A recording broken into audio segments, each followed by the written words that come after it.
একটা কথা আছে বাংলায়, রেগে গেলেন তো হেরে গেলেন। তবে এই কথাটা যতই পাঠ্যপুস্তকে লিখিত থাকুক, বাস্তব জীবনে এটাকে আসলে মানা সম্ভব হয়।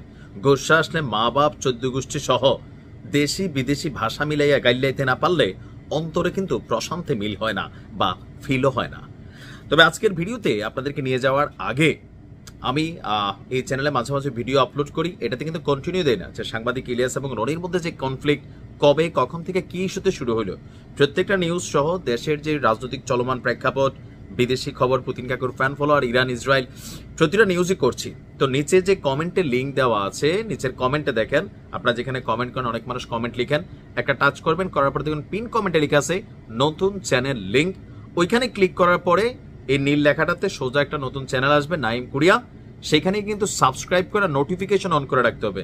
অনেকে সাবস্ক্রাইব করছেন, নোটিফিকেশন অন না করার কারণে আপনি ভিডিও আপলোড করলে মেসেজ পাচ্ছেন না। আপনি মেসেজ পান না পান, সাংবাদিক ইলিয়াসের কাছে মেসেজ চলে আসছে।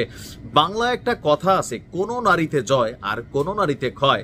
বেশিরভাগ সময় দ্বিতীয় নারীতে ক্ষয়ের পরিমাণটাই যেন সমাজে বাইরে গেছে।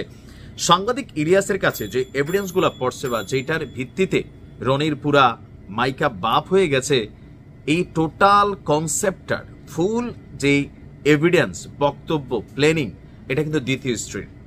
বিশেষ করে গোলাম মাওলা রনি যখন তার দ্বিতীয় স্ত্রীকে অনৈতিক উপায়ে ডিভোর্স দিয়েছেন, সেইটার ঝাল কিন্তু তিনি মানে হারে হারে না, রগে রগে, মানে চিপায় চিপায় এখন কিন্তু ঘষে দিচ্ছেন। আর গোলাম মাওলা রনি সাহেবও নিশ্চয়ই এটা বুঝতে পারছেন যে সাংবাদিক ইলিয়াসের সাথে পাঙ্গা নেওয়াটা উচিত ছিল কিনা। এখন অনেকে বলেন যারা সাংবাদিক ইলিয়াসের হেটার্স আছেন যে ভাই উনি যেই ভাষায় কথা বলে বা এই ভিডিওর মধ্যেও বেগুন টেগুন বিভিন্ন জিনিস গোলাম মাওলা রনির স্ত্রীকে নিয়ে ব্যবহার করছে, তো সেইটা কি তিনি ঠিক করছেন কিনা। তো আবার ইলিয়াস ভাইয়ের যারা ফ্যান ফলোয়ার আছেন তারা বলেন যে ওনার মৃত মাকেও তো যৌনকর্মী হিসাবে বানায়া গোলাম মাওলা রনি সর্বোচ্চ লিমিট ক্রস করছে। এখন মেইন বিষয় হচ্ছে কি যে পাল্টাপাল্টি কাউন্টার মেসেজ, পোস্ট এবং ভিডিওগুলা। আর আমরা যারা অতি উৎসাহী জনতা আছি তারাও কিন্তু নাছরবান্দা ইলিয়াস ভাইরে তাল দিয়ে যে ভাই আরো কি আছে বাইর করেন, আবার রনিরে তালতে ভাই আপনি চুপ কেন, আপনি তো কিছু বলেন। তো এখন টোটাল আমার কাছে মনে হচ্ছে যেই দিকে পরিস্থিতিটা যাচ্ছে এটা ভালো না।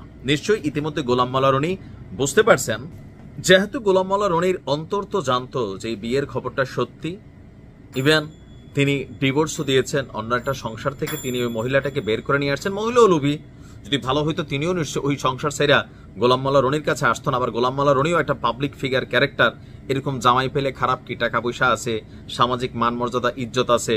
আগের জামাইয়ের হয়তো সবই ছিল, সামাজিক মান মর্যাদা ওই লেভেলে ছিল না। মানে এখন দেখেন সবকিছুর দিন শেষে কিন্তু যে ভিডিওর প্রথমে একটা কথা বললাম, কোন নারীতে জয় কোন নারীতে ক্ষয়, তবে বেশিরভাগই দ্বিতীয় নারীর বেলায় এই ঘটনাটি হয়। তবে গোলাম মাওলা রনির নিশ্চয় তিনি হারে হারে এখন টের পাচ্ছেন সাংবাদিক ইলিয়াসের সাথে পাঙ্গা নেওয়াটা তার ভুল ছিল। ভালো থাকুন।